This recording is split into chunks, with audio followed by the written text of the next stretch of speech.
So that's the music so we can get started.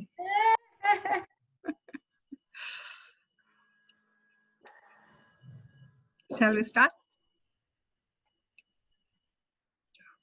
Okay, let's get started. Good morning and welcome all to the Women's Health webinar today. For those who don't know me, I'm Jhansi, Koduri, oncologist in town, MVAPI president. MVAPI stands for Miami Valley Area Physicians of Indian Origin, we have over 350 members. One of our mission goals and interest is to promote the well-being of our community by conducting periodic health-related educational sessions. So this is one of those.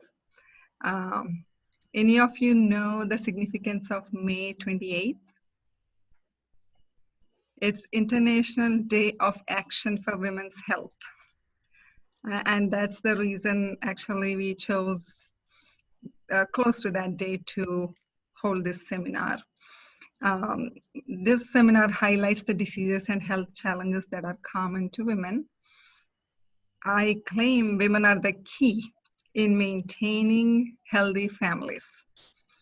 Mostly we access the healthcare often, whether it is for their children or elderly in the family, but not commonly for ourselves.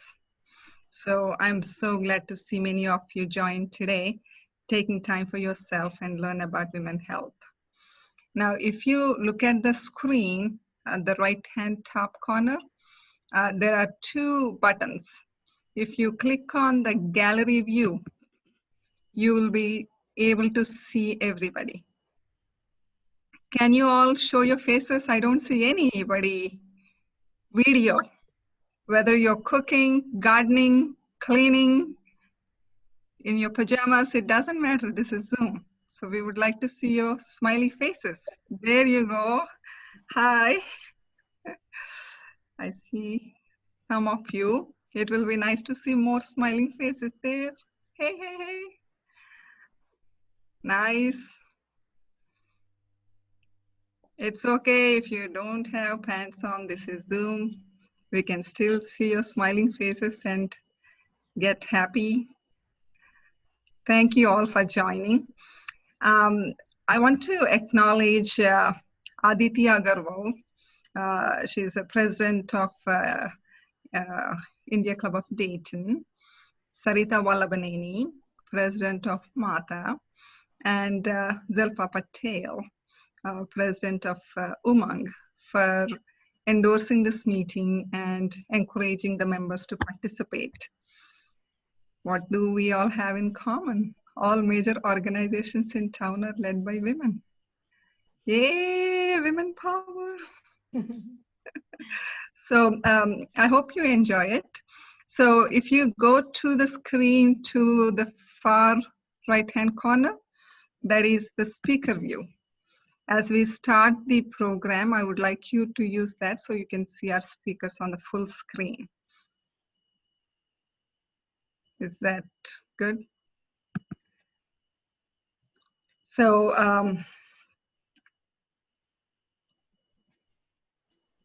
I'm having trouble getting to this. There it is. So I would like to invite Dr. Meenakshi Patel to start the program and introduce our speakers. Thank you. Good morning, and thank you everyone for joining the program. Am I muted? You're good. Okay, so we're going to be talking about several different topics. This pandemic has taken a real toll on us, and Dharmesh Gandhi was the one trying to figure out how we would help women during this time to deal with the issues of the pandemic. So our very first speaker is Dr. Rupa Fritz. She graduated from medical school at the Manipal Academy of Higher Education in India in 1997. She completed her residency in internal medicine at Good Sam Hospital in Cincinnati and served as chief medical resident. Her fellowship in gastroenterology and hepatology was completed at the Wright State University School of Medicine, and she retains an appointment as assistant clinical professor of medicine at Wright State. We all know Rupa. She's a very active woman. She loves biking, hiking, running, and spending time with her family. She is a bundle of energy, and we are very happy that she's going to present to us nutrition and taking care of our needs during the pandemic and how we can maintain our health and our weight. Right, Rupa? Take it away. Good morning, everybody. Thank you, Meenakshi, for that kind introduction. Hello, everyone.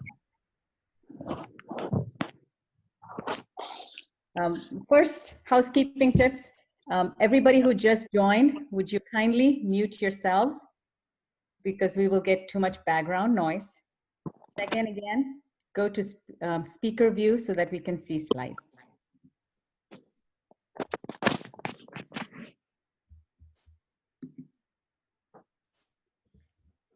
So as Meenakshi said, my topic is diet and nutrition during COVID-19. So why do we even have to talk about diet during a pandemic? Two things. One, we are at home and food is all around us. We can't go out. We're working from home. The kids are home. We're not going on vacation. We're not visiting relatives. Two, we are stressed. When we're stressed, maybe we want to eat. We have all that cortisol in our system. And you've heard quarantine 15. That's the 15 pounds. That is average weight gain during quarantine. You've heard of stress baking. Literally, the grocery stores ran out of toilet paper and yeast because so many people started baking. The second point about eating during a pandemic is it is possible. We may eat better, we may feel better, feel more energetic, and maybe have the strength to fight off infection better. And maybe there are certain foods that help us fight off infection better. The third part is the quarantine forced us into a period of quiet. Everything stopped. We had time to do things we didn't have time to do before.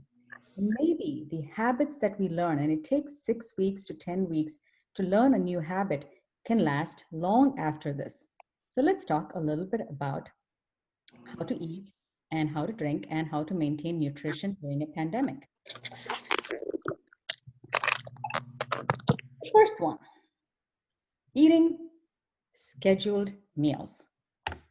Yes, it's 3 meals a day, breakfast, lunch, and dinner, and 2 snacks. And before all of this, we had it. We went in the morning, we had a breakfast, we went to work, came back, had a little lunch at work, had a lunch at school, and had dinner, and that was it. Now we are at home. The first thing folks have noticed about the pandemic is schedules were disrupted. What we normally did as a schedule was lost. We have to force ourselves that if we are going to start working from home, and we know that this is going to be the new normal, even as the numbers in Ohio and various other states are going down, we still have not finished the pandemic. And so many institutions and organizations and corporations have learned the benefit of remote working, that this is probably going to be a part of our lives where we may have flexible hours working from home. We have to set our schedule. Breakfast, lunch, dinner, 2 snacks, even though we are in close proximity to food, the kitchen, the pantry, let's make sure we stick to a schedule.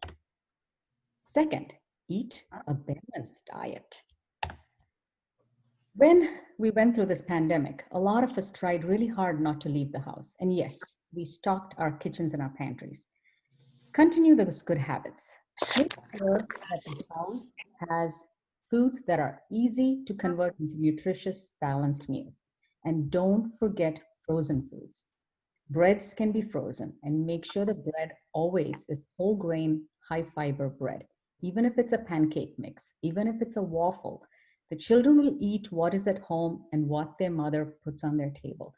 They don't get to be the boss of the house. We are the boss of the house. They need to learn that. So if it's waffles, it's going to be frozen. If it's going to be wheat, same thing with pancakes, same thing with breads. Make sure we have grains. There's a lot of good grains that can be eaten and stored and have good shelf life durability.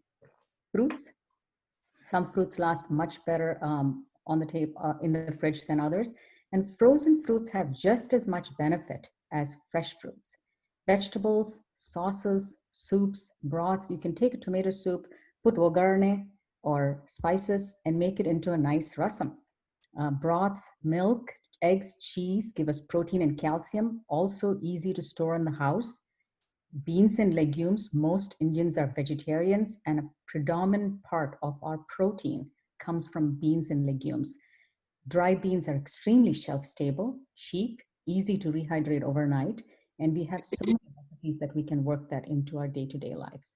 Nuts are fantastic, especially when children are around. Easy to pack, easy to set out on the counter, easy for them to snack on, and there's literally nothing that they can get that can be bad about eating nuts. It has fiber, it has proteins, it has various antioxidants. Of course, proteins like chicken and seafood are easy to store in the fridge frozen. A lot of grocery stores that have deli sections will cut it into small pieces so that you don't have to contaminate your kitchen or your sink washing these foods. How do moms do it? Be a superwoman. People talk about superfoods. Are there really certain things called superfoods? Are some foods really better than the others? Are there certain pills that come in containers that will give us super strength? Yes and no. There are no foods that will protect us completely from illness. Eating a lot of medicines or superfood capsules will not protect us from all illnesses or diseases. We don't necessarily need to buy superfood medications from the pharmacy, but we do know certain foods have benefits to our nutrition and our health. And these foods can have antioxidants, complete proteins and amino acids. It can have infection fighting capacity to small extents. And foods like citrus fruits, oranges, mandarin oranges, lemon, grapefruit, grapes that have the dark skin on them, so purple grapes, berries. Berries are low in sugar and high in antioxidant capacity, and they do great frozen. The frozen berries can go on your cereal, it can go in your oatmeal, it can go in your pancake mix, smoothies. Crunchy green vegetables are superfoods. Celery, broccoli, cauliflower, green peppers, carrots, they have vitamins and are extremely healthy for us. Spices like rosemary, cinnamon, turmeric, cumin, even dandelion. If you get it from your lawn and there's pesticides, of course, it wouldn't work. But dandelion is actually an edible weed. Parsley, olive oil, they have been shown to improve our health and act as superfoods. Dairy products have calcium and can protect us. We already talked about legumes, nuts, seeds, green tea, chamomile, and certain fish are better for us than others. The reason this is an important slide is sometimes the Indian plate has rice, dal, chapati. Let's make sure we're adding all the extra vegetables and fruit on the plate in large amounts so that we can benefit from these foods in our diet. Well, that is a cheesy joke. And why did I talk about pizza during diet and nutrition? When we're tired, it's been a long day. It's been a stressful day. You've been working from home. You've been teaching the kids from home. The kids are bored. They don't have summer camp. Sometimes we don't feel like cooking and we say, oh, let's just order pizza. And that's okay. That's a treat and it's special. But the way to not fall into that trap of ordering out, eating out, or being stuck at the end of the day wondering, I don't have time what to cook. And this is great for us to teach our youngsters because they will be leaving the house. They will be starting their own lives. They have to get into the habit of not relying on the last minute as to what to eat. And the only way to do this is to plan ahead because nobody has time at the end of a long day to look and see what to make.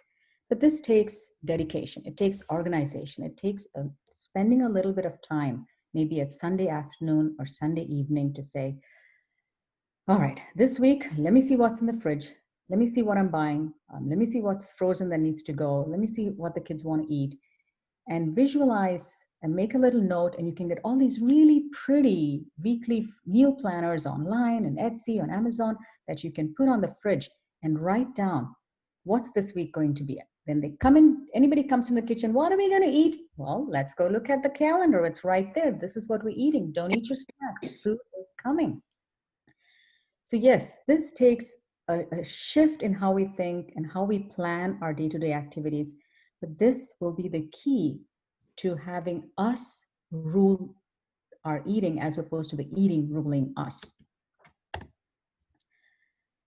It's hard enough to be a parent and then to be the CEO of the kitchen. But we do need to get our kids involved. And I wish I was a lot more involved in my mom's kitchen than I was growing up. We studied, we were busy, we were doing a lot of things, and I'm an excellent assistant cook. But my mom is much better cook than I am because she did most of the cooking and I was her assistant. Let the children learn from us. Let them learn from you all your wonderful expertise. Pass it on to them. Start when they're young. Let them know it is their job to help in the kitchen just as much as it is to eat in the dining room. And now that they're at home, they don't have summer camps, everything is closed.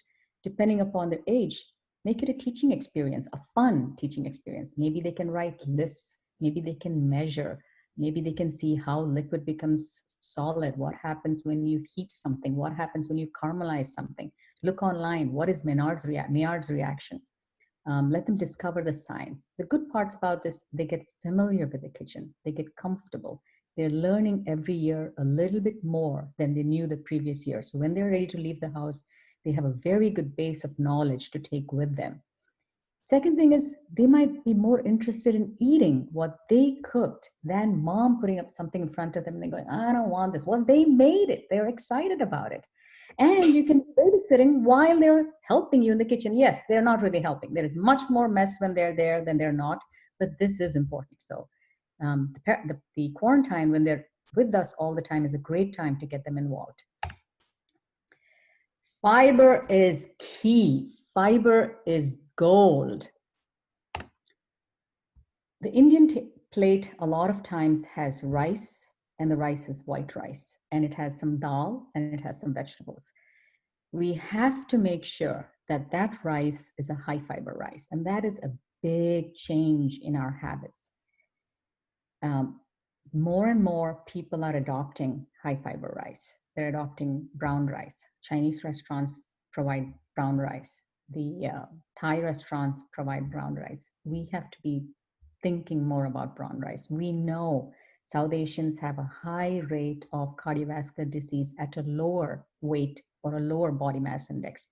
We know carbohydrates can cause more trouble with the metabolic syndrome, insulin resistance, diabetes, cholesterol, heart disease, those kinds of things. And we know fiber changes that. More fiber, less refined sugar, less pure white rice is better for our health. Cook brown rice, try to introduce it a little at a time.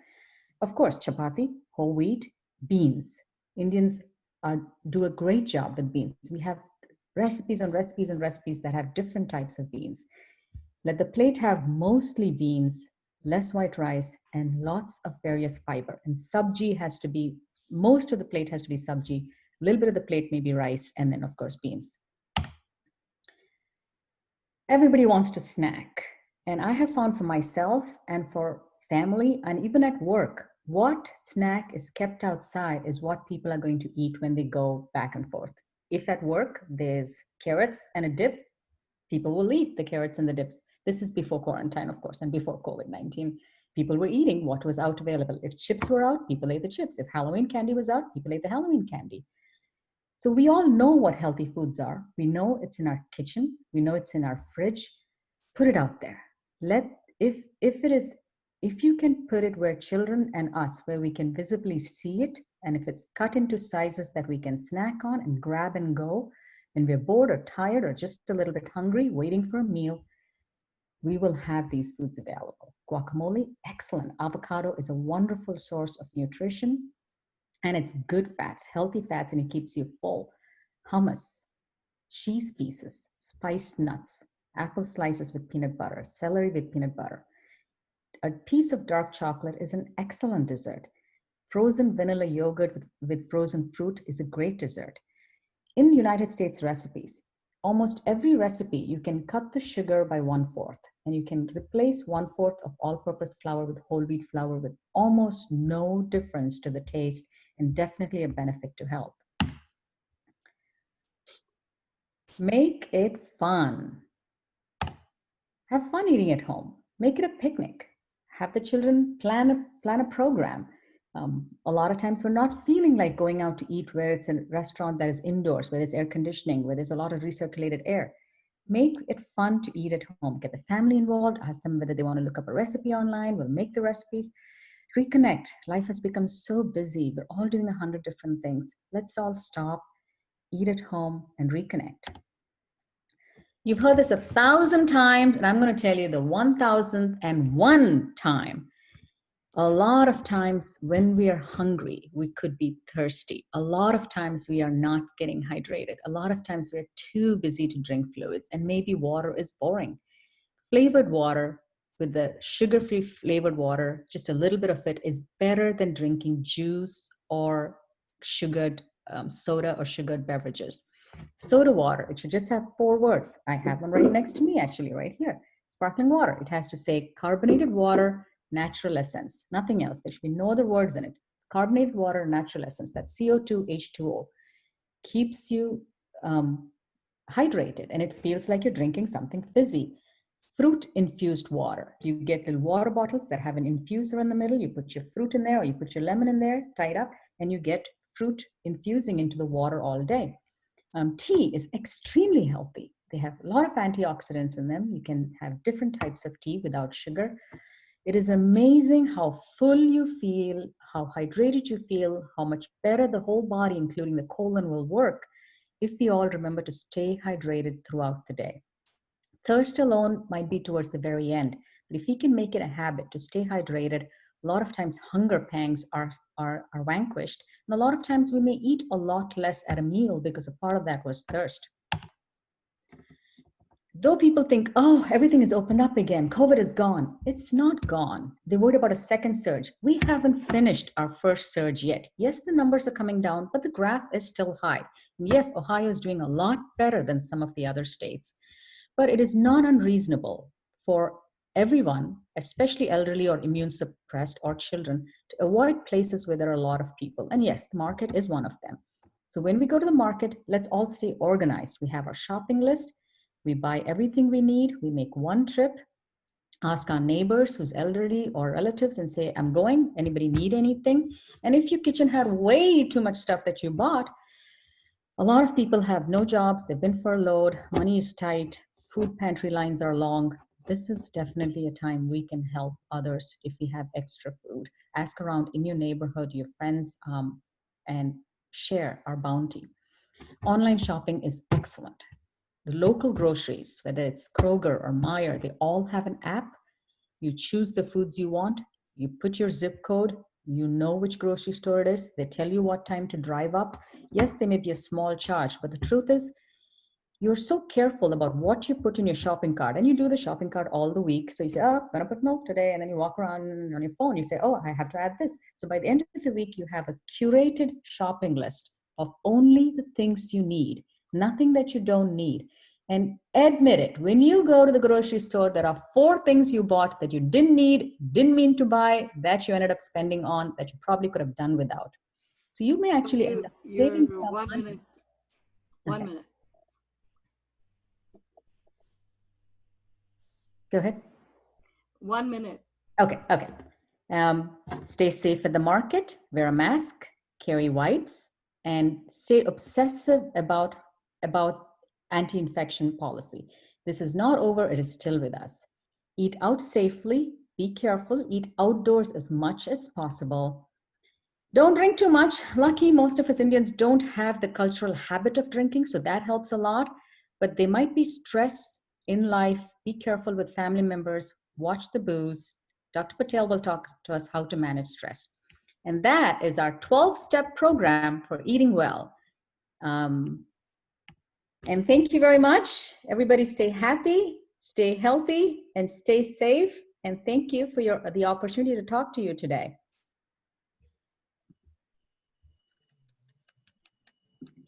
Thank you so much, Rupa. That was an excellent presentation. We're going to move to our next speaker, who is Dr. Sunita Reddy. She's a board-certified OBGYN who practices in a private practice setting at OBGYN South with offices located at Kettering Medical Center and in Springboro. She's been a partner in this practice for 24 years. If you look at her, you'd think she's a teenage girl. She enjoys practicing with obstetrics and gynecology. She not only takes care of high-risk OB patients, but also specializes in laparoscopic surgeries. She currently lives in Centerville, Ohio with her husband and her 2 sons. Rupa, if you can stop sharing your screen, Sunita can come on. And Sunita is going to answer questions for us about osteoporosis as well as menopause. I know there's many times that women have gone through this condition without support, and we just need to see what options there are available for us to help with managing this condition. So here's Sunita Reddy. Thank you, Meenakshi, for that introduction. Good morning, everybody. Very excited to see you all. Knowing that in our audience, we have audience of various ages, I picked 2 topics. The first topic is about human papillomavirus. This topic would interest more of our teenagers and young adults.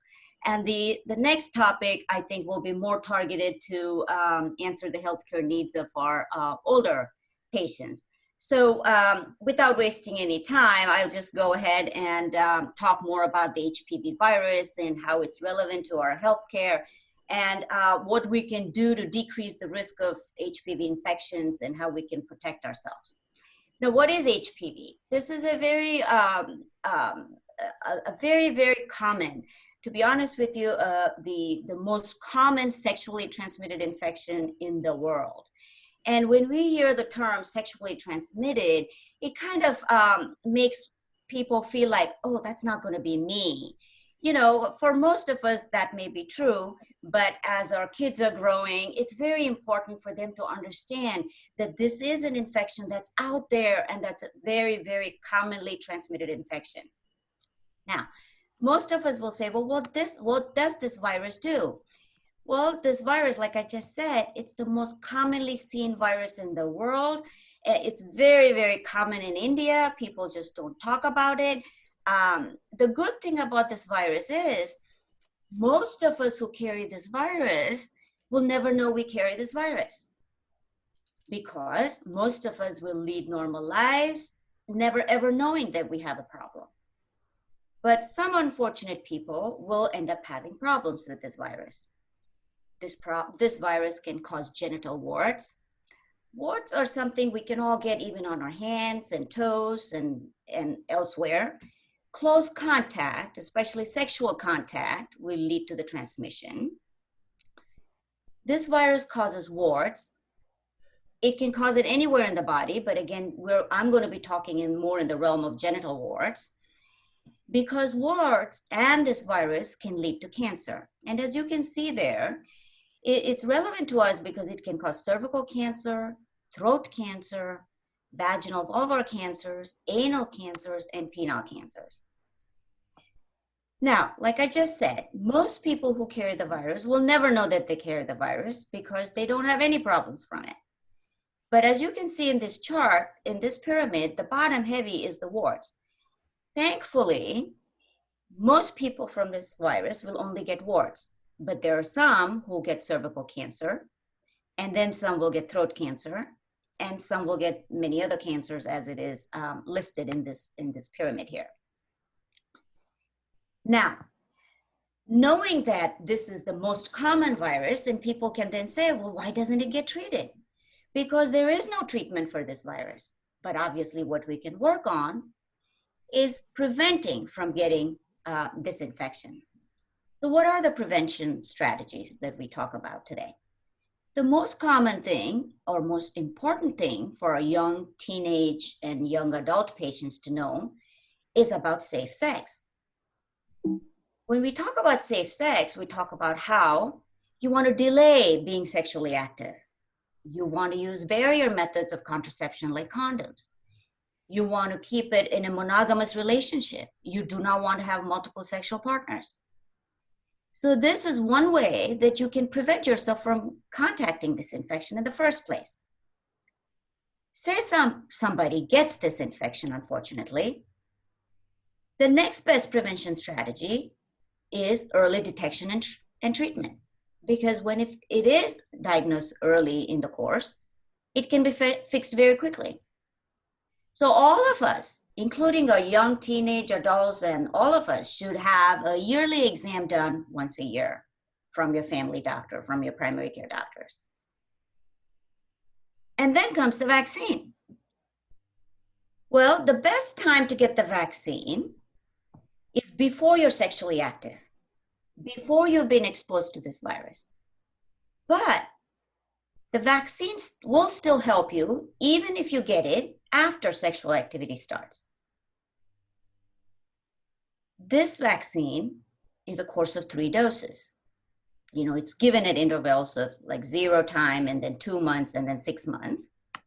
And as you can see in this slide, you can see that the most commonly given vaccines are go by the trade names Gardasil and Cervarix.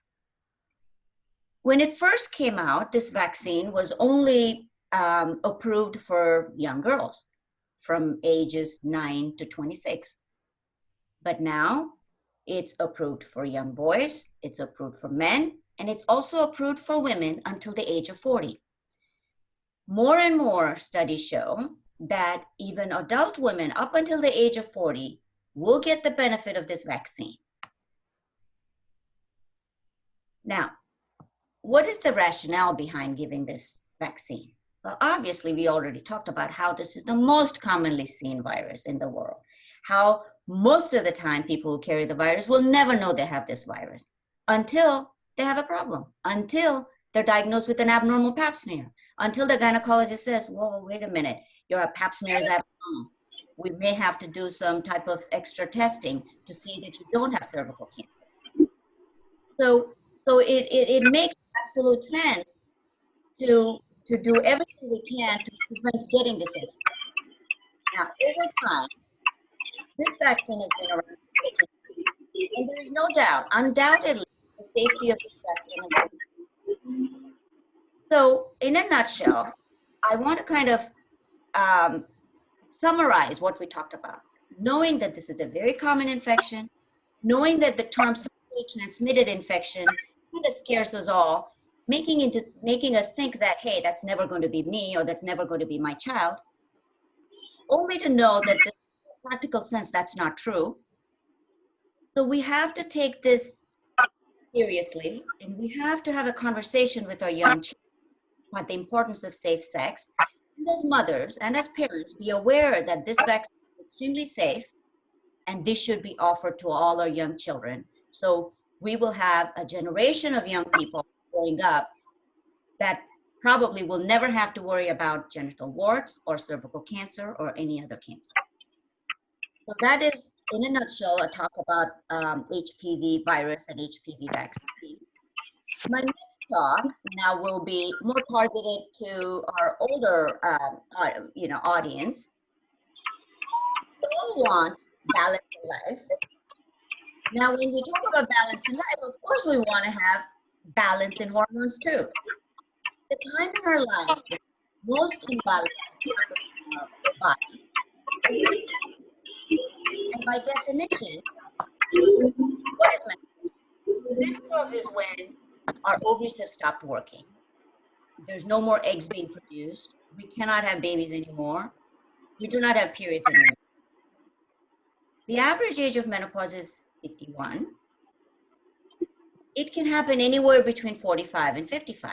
See, most of us are aware of the term menopause, but sometimes what complicates is the use of the term perimenopause. Perimenopause is a time frame that leads us up to menopause. it can happen anywhere from 1 to 10 years before menopause.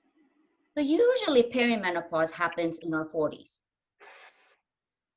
Subtle changes will happen. You know, we start noticing more vaginal dryness. We start noticing hot flashes. We start noticing that there's a change in our periods. Our periods have become a little less predictable. They're becoming more, the flow is more, the PMS is more. So these are the subtle signs that will eventually lead us into menopause. Now, what are the symptoms of menopause? The symptoms of menopause are hot flashes. Now, when you suddenly feel that you have the surge of heat in your body and you suddenly feel you're flushed, your heart is racing, and then it ends, this episode ends with you sweating. These are called night hot flashes, and obviously the term night sweats is also very comparable to this term. Sometimes in the middle of the night, these hot flashes and night sweats can wake you up from sleep. So in turn, now they lead to sleep problems. They lead to insomnia. And again, we talk about, well, you know, there is depression listed there, but we're not talking about clinical depression. We're talking about, you know, mood alterations. We're talking about anxiety. We're talking about irritability. We're talking about unable to concentrate. These type of symptoms also happen in menopause. Having said that these three major symptoms are going to be there for most of us, as you can see in this slide, 80% of all of us will have these symptoms. And for a few of the 80%, the symptoms will be pretty severe. Severe enough that you need to seek medical help for this. Most of these hot flashes can start 5 years before menopause and can last up to 10 years after menopause. So what can we do? Simple measures. What simple measures can we take, non-medical, to help us with hot flashes? Well, awareness is the number one thing. Knowing that these hot flashes don't really cause damage to our body. It's not a disease. It doesn't need to be addressed if it doesn't bother you a whole lot. Now, only time we need to do something about it is if it starts to affect your lifestyle. Simple measures like eating less spicy food, wearing layered clothes, you know, having a fan, lowering a thermostat in your house, avoiding stressful situations will help. But when it gets to a point that you feel like it's interfering with your lifestyle, then we talk about medical treatment. The most common medical treatment will be estrogen, of course. Now, I'm going to scroll down these slides a little bit faster here. Now, estrogen comes in many forms, in forms of creams and gels and tablets and injections and so. Estrogen is not without risks. Estrogen can, over long-term use, you know, what is long-term use? If somebody is using hormones for over 5 years, it is called long-term use. Long-term use of estrogen can cause increased risk of heart attacks, strokes, and breast cancer. Now, who is a good candidate to take hormones? Well, somebody who's in a fairly good health, under the age of 60, but having debilitating symptoms of vaginal dryness or hot flashes, or maybe anxiety and irritability. They can very safely take hormones for, say, up to 5 years. That's the goal. And after 5 years, we would like to wean them off and give them alternative options for treatment. Now, contraindications, who cannot absolutely take hormones? Well, anybody with a history of breast cancer cannot take hormones. Anybody with uterine cancer, current uterine cancer. Like if they've had uterine cancer, but they've had a hysterectomy and have been treated, yes, they can be on estrogens. Anybody with a history of heart disease, blood clots, strokes, liver disease cannot be on hormones. Now, I want to spend a little bit time on this term bioidentical. This can be a very misleading term.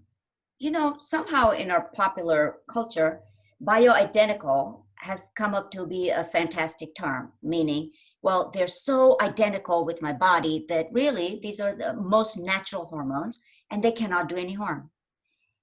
There's nothing like hormones that cannot harm. Even if you use the bioidentical, it does not mean anything. Hormones are hormones at the end of the day. So let's not get fooled by the term bioidentical and natural hormones. Let's not get saliva testing done. Let's not get blood testing done. Let's not think, so, you know, if somebody promotes themselves saying they're giving you bioidentical pellets or injections, let's not get lured into the idea that these are harmless. Bioidentical hormones, whatever forms they're given in, are again simply hormones, whether they're comparable in their risk to hormones that have been made in the lab or they have come out of a horse's urine. So anyway, again, I'm going to be wrapping up my talk here. The takeaway message from my talk is, yes, menopause is a change of very rapid hormone changes in our body. There are symptoms from menopause. Many symptoms can be naturally accepted, but some symptoms are so severe that approaching medical treatment is a very viable option. Of the medical treatments, hormones is the #1 choice. Do not be fooled with the term natural or bioidentical. For women who cannot take hormones, then there's non-hormonal treatments. I'm going to spend like 30 seconds on this. The non-hormonal treatments include antidepressants and anti-epileptic category of medicines.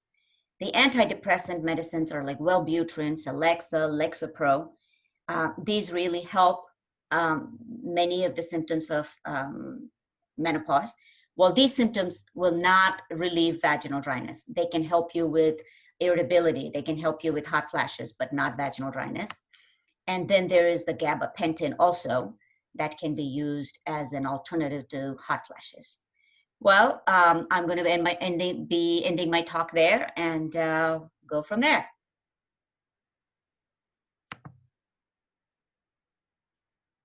Thank you, Meenakshi, and others for giving this opportunity for me. And I hope my talk has been relevant and important to all of you. Thank you. Absolutely.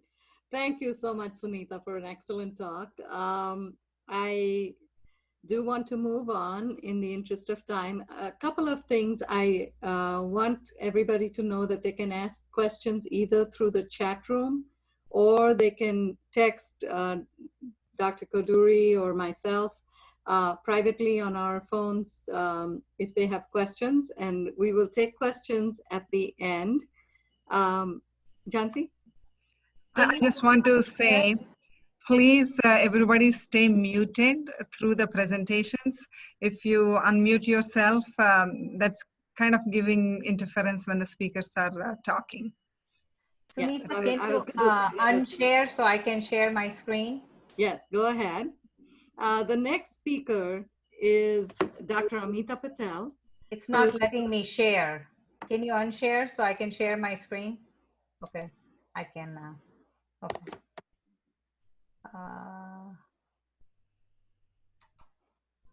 We can share screen. This is your, Amita, put your presentation on. So Amita Patel is a certified medical director. Not letting me share. And has a Master of Science in Health Administration. She's the Director of Behavioral Sciences at Wayne Healthcare. Not letting me share. Oh. Okay. Share. Amita, we are seeing your screen. We it's just that your slides are not on. Yeah, got it. There you go. I got it. Yes. Yeah. Awesome. You can start, Meenakshi. So she's a Director of Behavioral Services at Wayne Healthcare and Joint Township Hospital in St. Mary's, and also some units in nursing facilities in Dayton. She's a diplomat of the American Board of Psychiatry and Neurology and board certified in geriatric psychiatry as well as clinical psychopharmacology.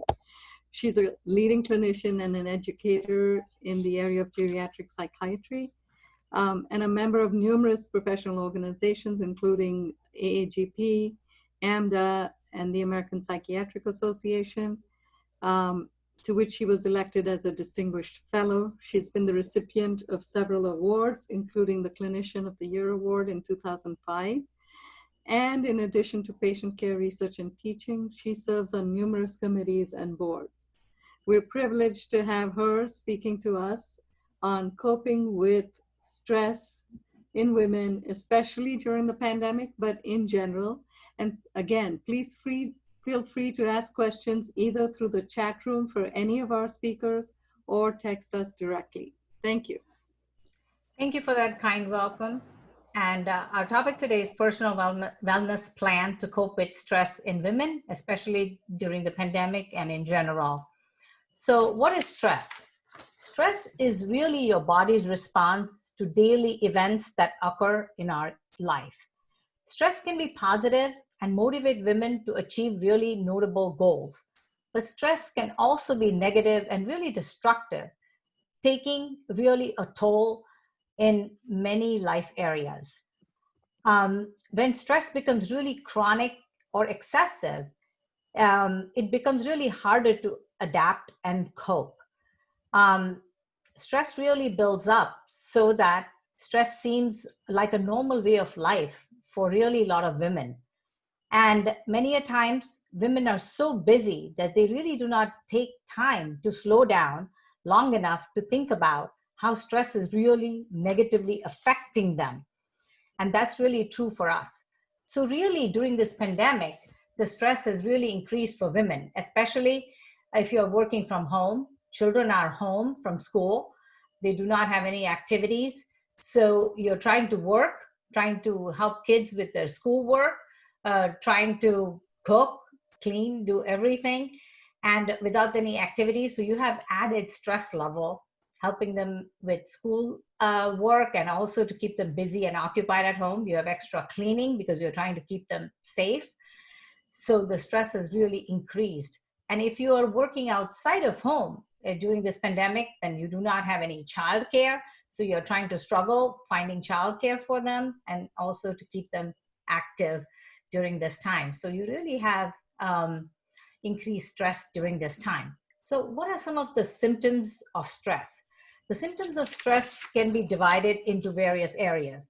The physical symptoms of stress can really express as headaches, trouble sleeping, tiredness, pain that can be in back or neck, overeating or not feeling hungry, trouble with sleeping, drug, especially the over-the-counter drug use for headaches or for pain, alcohol misuse, lack of energy, stomach upset, can form of diarrhea, lack of interest in things you really enjoy doing, like your hobbies, or lack of interest in sexual activity. Emotionally, you can feel anxious, depressed, lack of energy, anger, especially inner anger, unhappiness, irritability, feeling of loss of control, moodiness or mood swings, inner frustration. Mentally, when you're trying to multitask, especially you can get forgetful, a lot of excessive worry, and that can lead to difficulty with making decisions, a lot of negative thinking, lack of focus and boredom. Occupationally, if you're working, you can feel totally overloaded with work, working long hours, not only at work, but also at home. Tense relationship, when you're really isolated, not meeting your colleagues, that can make it very difficult at work situation. Lack of concentration, especially if you're working remotely and trying to multitask. Lack of job fulfillment. Socially, you are isolated, so less intimacy. That can lead to more family problems and loneliness. Spiritually, now all the places of worships are closed, so you are out of your routine that you were going to your temple or churches or place of worship, so you can feel a form of apathy, loss of meaning, emptiness, and doubt and guilt and despair. So what are some of the causes of stress, especially in women? There are many causes of stress. It can be financial, job security, health, relationship issues, but more unique to women is the multi-roles that women in today's society do. We have family obligation, we have caregiving, not only to our children, but I call ourselves sandwich generations. You know, we are taking care of children, we are taking care of our own family, but also elderly parents, we are working women. And so we are trying to fulfill multiple roles. And as demands increase, trying to fulfill all these roles, you know, we feel overwhelmed. The pressure that we feel of all these unmet obligations, we feel sometimes a sense of failure. And this sense of failure, of unmet obligations, can put a lot of pressure on us. And of course, we are trying to meet all these obligations. In that, we forget to nurture ourselves. And when we are functioning at such high levels, we never recognize to meet our own needs. We forget ourselves in meeting needs for everybody else. So how does stress affect our own health? We can have depression, anxiety, even panic attacks, and obsessive compulsive disorder. We obsess on the things we have to do, obsess on cleaning, obsess on unmet things that we have not done. This can all lead to things like high blood pressure, tension headaches, migraine headaches. We do stress eating, so we can have weight gain. Stomach problems like irritable bowel. Young women can have trouble getting pregnant. Menstrual problems, Sunita just talked about. We can have premenstrual syndromes at higher rates. You know, there's a validated scale by Holmes and Rahe, and they've really talked about what are the most stressful life events in person's life.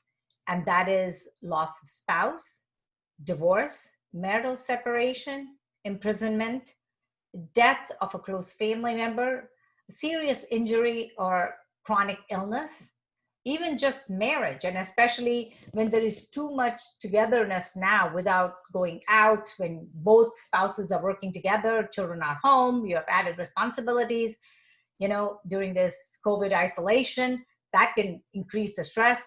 Job loss. Some of the people have lost their jobs during this pandemic. Marriage reconciliation, and even retirement, especially if you have not planned for your retirement, that can actually increase your stress. So how much stress is too much? So factors that really influence your stress tolerance include what is your support network. So if, you know, stress is something you can't really control. Stress is something that occurs in everybody's life every day. But if you have a good support network, somebody to share with, somebody you can help. So if you have a good support network, you can really cope with stress. If you have a good sense of control, if you are really aware of what your stress level is, if you know how to take care of it, your attitude and your outlook, if you are really a positive type of person, if you have a positive outlook towards coping, and your ability to deal with your emotions, if you have really do not have a positive ability to deal with your emotions, if you're a chronic depressed person, if you are a person who are always falling apart at every small thing, then that's going to overwhelm you at every small stress level, or it's going to make you angry, or it's going to cause a lot of mood swings every time at every small stress. And your knowledge and preparation. If you are not knowledgeable about what's causing your stress, then that's going to overwhelm you. If you're not prepared that this is going to be stressful for you, and sometimes you can anticipate, it could be a stress that came all of a sudden. Unfortunately, that's going to overwhelm you. So ask yourself, what is stressful for you? Is it stress at work? Is it was a sudden job loss or an unemployment that happened because of a pandemic? Or is it the financial stress? Is it caregiver stress? Am I fulfilling too many roles? Am I being a sole caregiver for my children, my husband, my elderly parents? Am I doing all too much? Do I have too much on my plate? Do I need to share this responsibility? Is it grief and loss? Do I need to really talk about? And that's not only grief and loss over somebody who passed away. It could be grief and loss over loss of job, loss of, say, a role that I was playing. Say if I was a productive citizen and now I am not, I gave up my professional role. I was a physician, or I was doing something and I'm not now doing. It could be grief and loss over that. And personal and relationship stress also can play a big role. So how can women better manage stress? A personal wellness plan. So review your life areas. Where is the stress coming from?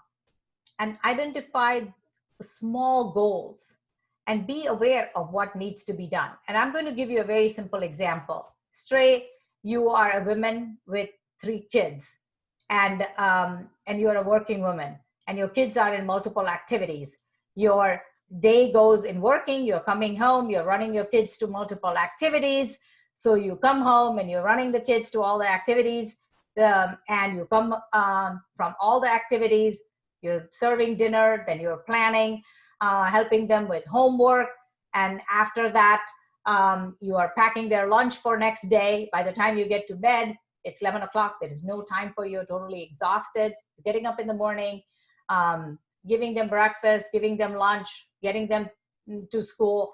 And finally, you are going to work. There is no time for you. Weekends are gone and doing laundry, meal prep for the week. There is no time for you. Of course, you're going to be overwhelmed. So how is it that you can plan some time for you? You can carpool. You can tell somebody else to help you with one evening off for yourself.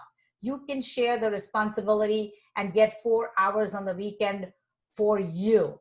So you have to say that I am not the only one who can do this. Sometimes we women say that I'm the only one who can do it all, or I can do it best. Sometimes you have to give up that role and say somebody else can do the same as good as me, or somebody else can help me, and spare some time for yourself. If you do not do that for you, you are going to be overwhelmed. You are going to feel frustrated, and you are going to build up that anger.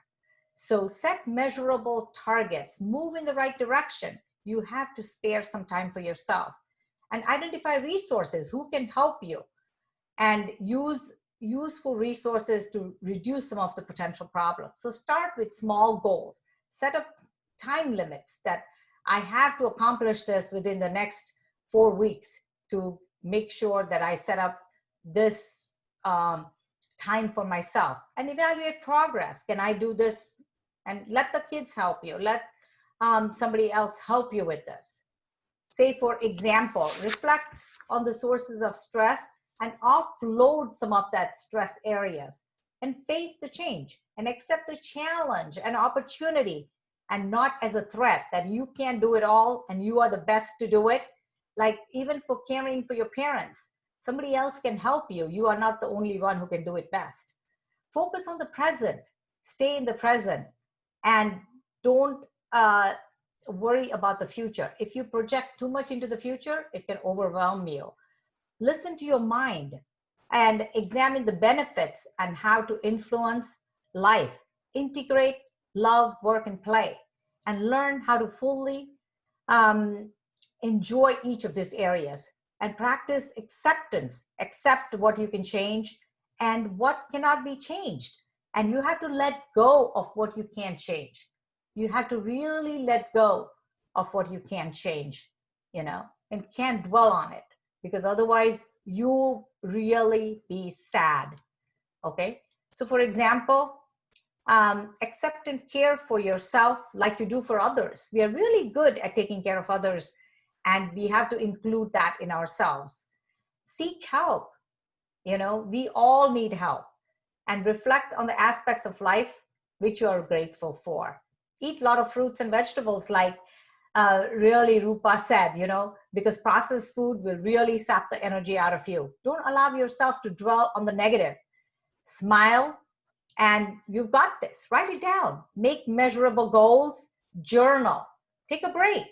Even if this is the middle of the day and you really feel overwhelmed, and exhausted, take a 20-minute nap.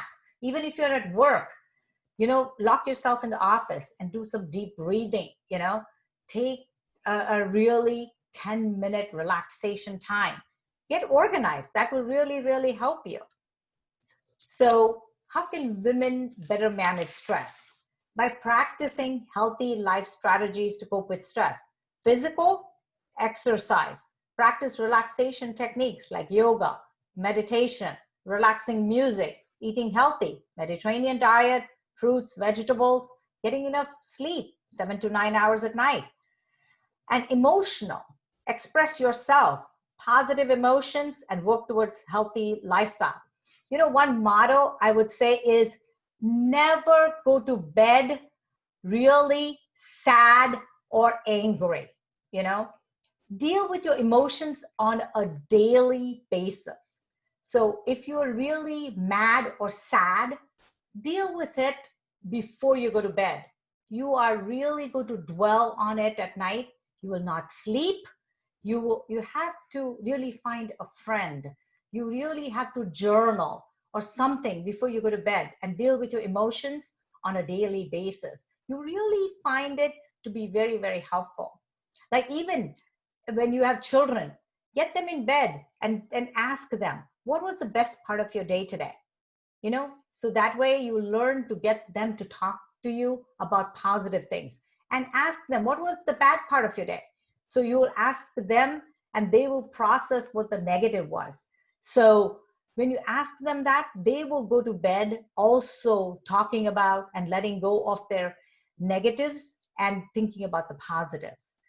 So mentally have a positive outlook and realistic thinking, resilient attitude, and be creative in doing things where you make time for yourself. Occupationally, doable goals and identify really good homework balance and set limits. Don't take on too much on your plate. Socially, strive to maintain loving relationship, healthy boundaries, and stay connected with your friends. Spiritually, find meaning and purpose. Focus on the gratitude and stay in the present moment.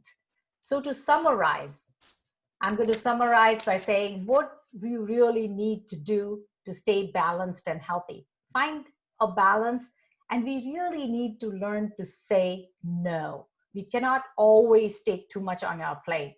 Taking care of your body, exercise, spa treatments, healthy eating, getting enough sleep, staying connected with your feelings, journaling, talking to your friends, positive self-talk, positive self-esteem, and healthy habit, striking a balance, and also safeguarding your sex life, letting go of excessive drinking, no smoking, positive emotions, positive eating.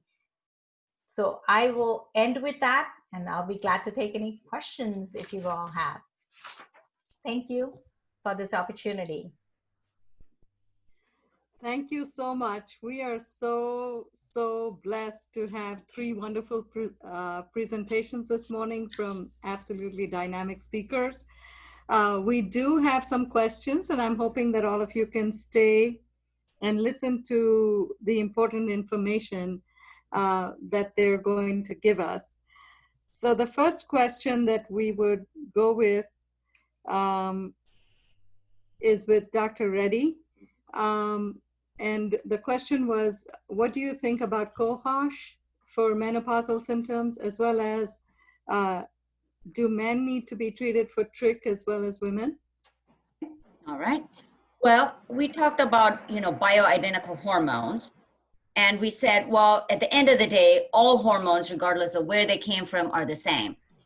So there are certain plant derivatives that can help some hot flashes, namely soy products, evening primrose oil, and black cohosh. Over time, over many years, there's been a great discussion about how much do these supplements really help. Well, I don't want to use the term supplement, but how much do these natural products help? Well, they do help some, very minuscule help, I think, because they help by giving you some plant-derived estrogen. To get enough estrogen in your system through these dietary modifications, you would have to eat a lot of these foods to get any significant benefit from these.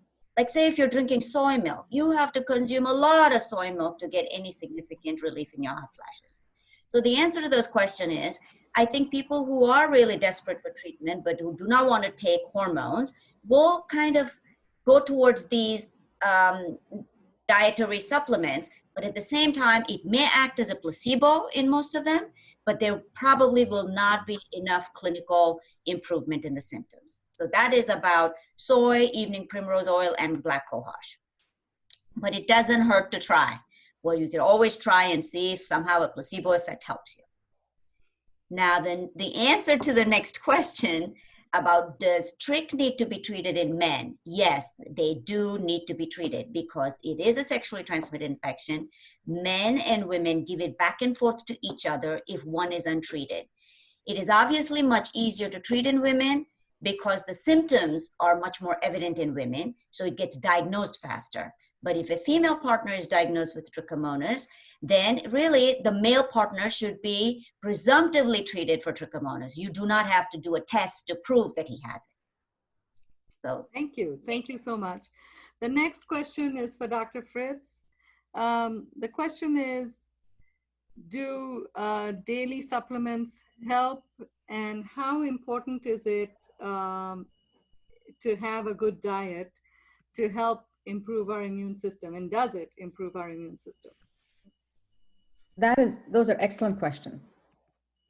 A lot of studies have been done about vitamins and vitamin supplementation in the general public.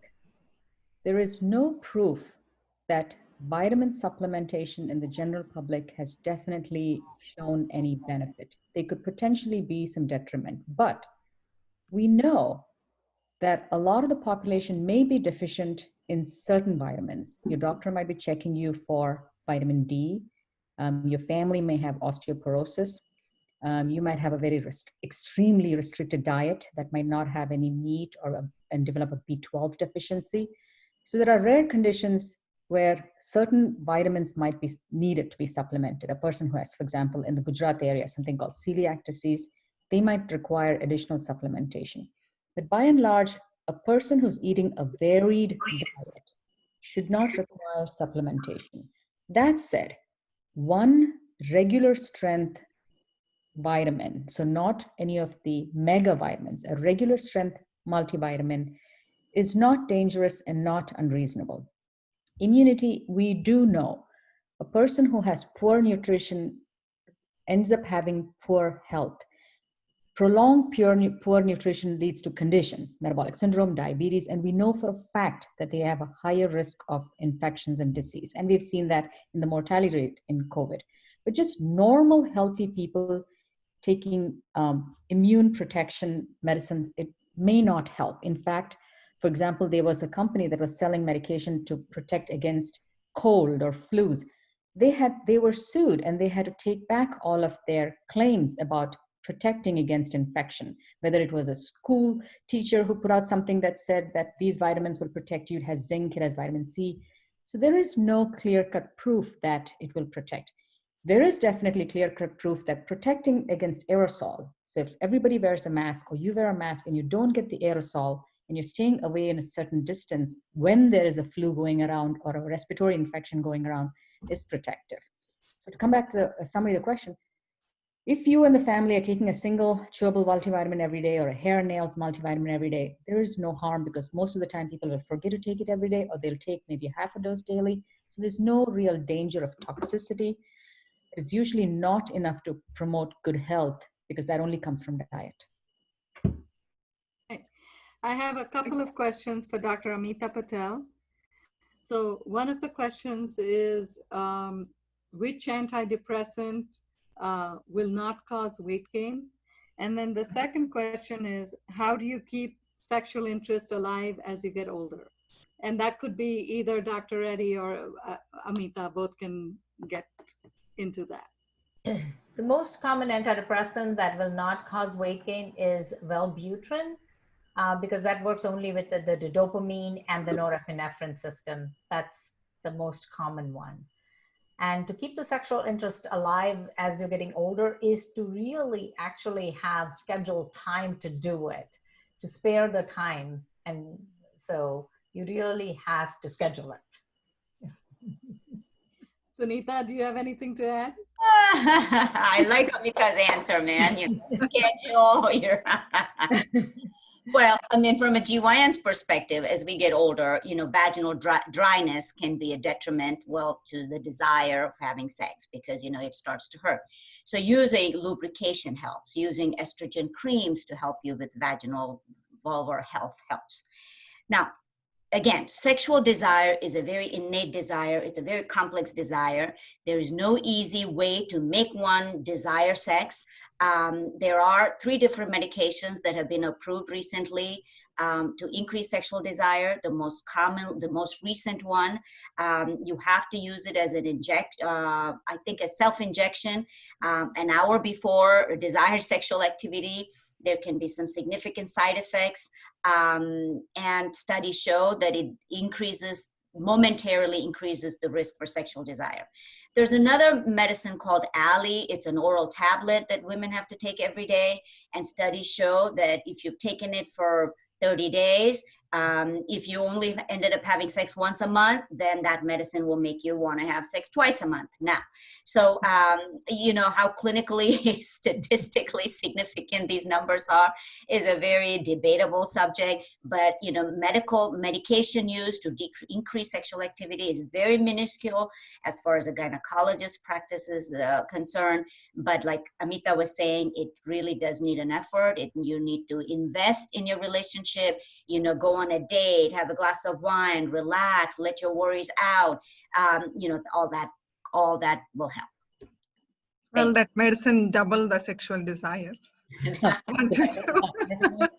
So I have a question for Amita here. How to stay organized in spite of stressful lives we are in? You really have to put in effort to stay organized to do this. And I think it comes from within your ability to stay organized. And if you are not a very organized person, you can take tips from your friends to do it. But staying organized actually has shown to reduce your stress level. Actually, there are programs on the computer that will help you to stay organized to do it. You can learn it online. You can learn it, and once you stay organized, once you get organized, to stay organized is very, very easy. But if you're not one, you can get help from your friends who are very organized to start doing so. That's good. So I think there's one more question for Amita.